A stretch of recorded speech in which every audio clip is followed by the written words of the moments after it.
Good morning বন্ধুরা, আশা করছি তোমরা সবাই খুব ভালো আছো আর আমিও খুব ভালো আছি।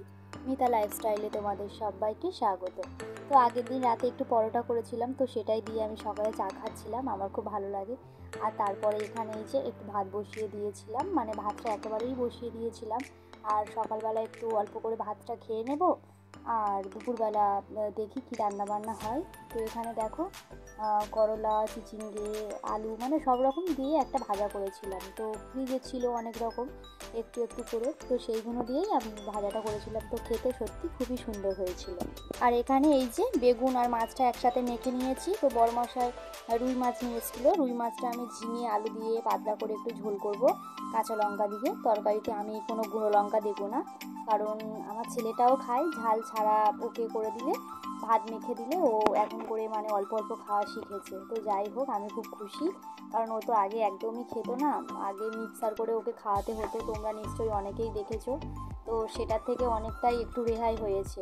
আসলে কি বলো তো বন্ধুরা, বাচ্চাটা যদি ভালোভাবে একটু গোটা ভাতটা খাওয়া শেখে, তাহলে সব জায়গায় নিয়ে যাওয়া যায়, কোনো আত্মীয় স্বজনের বাড়িতে গেলে অতটা অসুবিধা হয় না। এবার যদি মিক্সারের খাবার করো, এটা করো সেটা করো, তখনই খুব অসুবিধা হয়। তো বাচ্চাদের সবসময় বড়রা যেটা খাবারটা খায় সেই খাবারটা খাওয়ানোই ওদেরকে শেখানো আমার পক্ষে তো মনে হয় খুবই ভালো।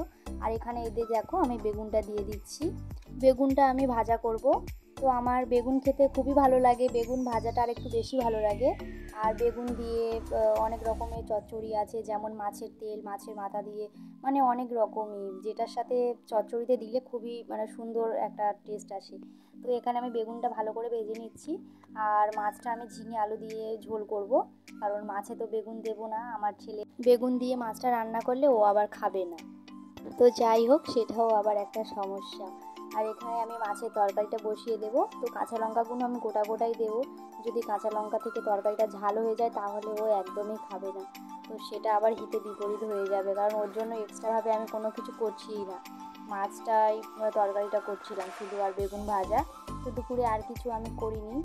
আর আমার ফোনেতে দেখো একটা লাইট জ্বলছে, তোমাদের হয়তো মনে হচ্ছে এটা সন্ধেবেলা করা ভিডিওটা, কিন্তু না, আমি যেখানে রান্না করি তো সেখানে আমি লাইট জ্বালিয়েছিলাম। আর আমার ফোনে সবসময় ফ্ল্যাশটা জ্বলে আমি যখন ফোন থেকে ভিডিও করি, তো সেটার জন্য হয়তো তোমাদের মনে হতে পারে এটা সন্ধ্যেবেলার ভিডিও করা, কিন্তু না, এটা দুপুরবেলায় ভিডিওটা আমি করেছি।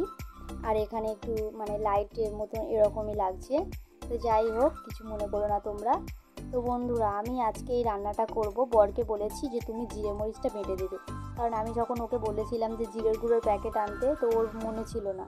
আর আমার একটু সামান্য একটু হাতে চোট হয়েছে, তো সেই জন্য আমি জিরে মরিচটা বাটতে পারবো না। আরও এই রান্নাটায় জিরে মরিচটা দিলে সত্যি একটা সুন্দর টেস্ট আসবে। আমার মা কি বলতো জানো, যে তরকারিতে জিরে মরিচ দিলে নাকি ওর একটা এমন টেস্ট আসে, তরকারিটা খুব সুন্দর লাগে খেতে। তো সত্যি আমি মার কথাই মেনে চলেছি, বা আমি রান্না যখনই করি জিরে মরিচ বাটাটা দিই, বা না থাকলে আমি গুঁড়োটা দিয়ে দিই। তো সত্যি জিরে মরিচটা দেওয়ার পরে তরকারিটা সত্যি একটা টেস্টটা অন্যরকম আসে, আর তরকারিটা খেতে খুবই সুন্দর লাগে। আর এখানে দেখো আমার বড়মশাই কত সুন্দর করে আমাকে জিরে মরিচটা বেটে দিল। আমি যখন পারি না সত্যি ও আমার অনেক কাজে হেল্প করে দেয়, সত্যি আমি ভাগ্য করে একটা বর পেয়েছি। তো যাই হোক, এইসব নিয়ে পরে একদিন আলোচনা করব। আর এখানে দেখো ডাইরেক্ট একদম খাওয়ার থালাতে চলে এসেছি তোমাদের সঙ্গে। তো এখানে খেতে বসে গিয়েছি, তো সত্যি রান্নাটা খুবই সুন্দর হয়েছিল। আর এখানে বড়মশাই খাচ্ছিল, ছেলেটাকে আগে আমি খাইয়ে দিয়েছিলাম। আর আজকে জানো তো, আমাদের পাশের বাড়ি কাকিমাদের গরুর বাচ্চা হয়েছে, তো ওই জন্য ওই কাকিমা সবাইকে মানে দুধ দিয়েছে, আমাদেরকেও দিয়েছে। তো ইভানের জন্য দুধ দিয়ে গিয়েছে, আর এমনি আমাদের দুধ নেওয়া থাকে, তো সেই সব দুধ মিলিয়ে দেখো কতটা দুধ হয়েছে গরু। তো সেগুলো এখন খাওয়া হবে। আর তো ভিডিওটা ভালো লাগলে অবশ্যই লাইক, কমেন্ট, শেয়ার, সাবস্ক্রাইব করবে। আর এখানে আমি একটু চলে আসলাম, আমি তো সব সময় আসতে পারি না ফোনের সামনে। তো যাই হোক, আমার তো ক্যামেরাটা ধরে দেওয়ার কেউ নেই, ভিডিওটা ভালো লাগলে লাইক করো।